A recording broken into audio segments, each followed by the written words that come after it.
Let's talk about attachment styles. So, attachment styles refer to the patterns of how individuals form emotional bonds and interact in relationships, typically based on their early experiences with caregivers. So, it influences how people behave in romantic relationships, friendships, and even work interactions. So, there are four attachment styles: there's secure, anxious, dismissive avoidant, and fearful avoidant. So let's talk about anxious first. So anxious attachment styles typically have a positive view of others, but a negative view of themselves.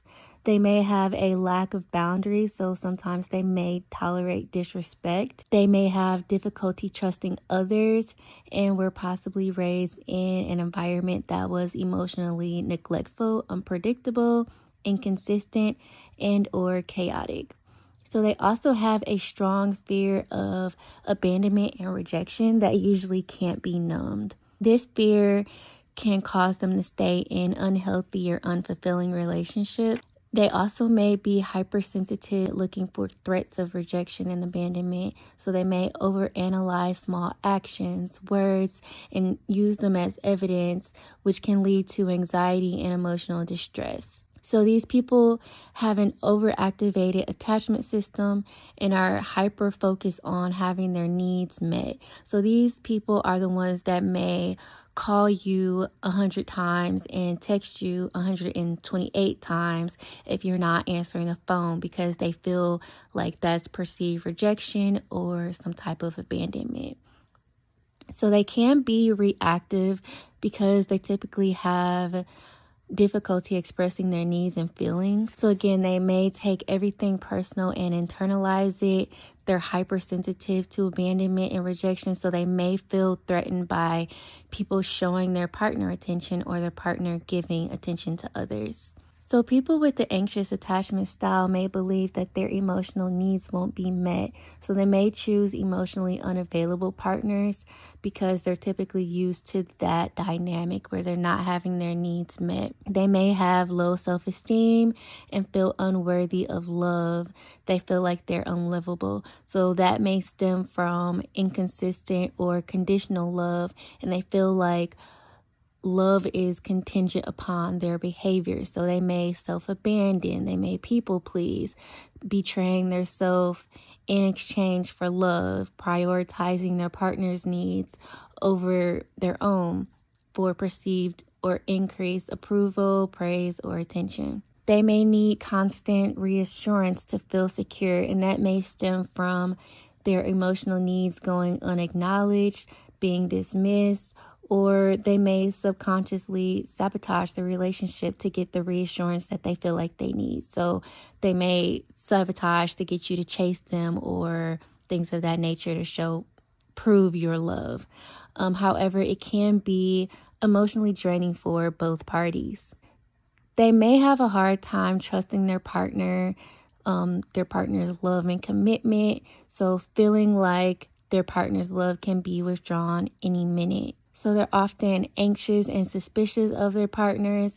They have a hard time letting their guard down and opening up emotionally because they have a fear of being hurt, which may stem from past painful experiences. So they also may appear cold and unapproachable just because they have that guard up. So they may stay in unhealthy and unfulfilling relationships because they stay attached to people's potential. They're hoping their partner may change instead of actually facing reality and choosing to start over. There may be some external pressure from friends, family, or their religion, or they also just have a fear of being judged or feeling like a failure. So anxious attachment styles have difficulty being alone, which may stem from their parents or caregivers being unavailable, being inconsistent, being emotionally distant, which causes them fear. So they may misconstrue autonomy for not being loved. So some triggers for this attachment style is disconnection, feeling distance, a lack of communication, and inconsistent behavior. So within an anxious attachment style, they typically want someone that can anticipate their needs and don't feel like their needs are a burden. They pay attention to what they like. They give support. They give reassurance. They include them in their future plans. They want someone that can express their feelings for them, their love for them, and make them feel needed and wanted and valued. And they also want someone that can make them feel comfortable expressing their needs and their feelings as well. They like people that are expressive and communicative. So people that give a lot of details, people that take initiative and are also understanding, people that can remind them that it's okay not to be perfect, people that challenge them to grow, people that model healthy boundaries because, again, they lack boundaries, and just someone that expresses kindness and empathy and they feel like their love and effort is reciprocated. So some tips for this attachment style can be working on self-soothing and co-regulation, caring less about what others think of them and more of what they think of themselves, putting themselves first because you can't pour from an empty cup. So not abandoning yourself, your needs, your wellness to prioritize other people's, making sure that you see things realistically, not fantasy or what you want to see, not getting carried away by emotions or stories that you have in your head when you're feeling triggered, releasing relationships that don't serve you or that are unfulfilling, working on challenging beliefs and thoughts so that you don't negatively spiral, making that person draw a negative conclusion about themselves, their partners, or their relationship. So also learning to take and give space. Also being honest and communicative about your doubts or your concerns.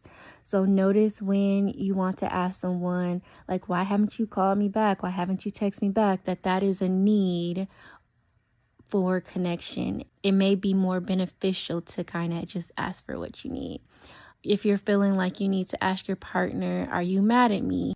That is typically your hypersensitivity to their mood and perceived rejection. So again, asking for what you need, being mindful, paying attention, being self-aware may be helpful. So that is a little snippet on anxious attachment styles.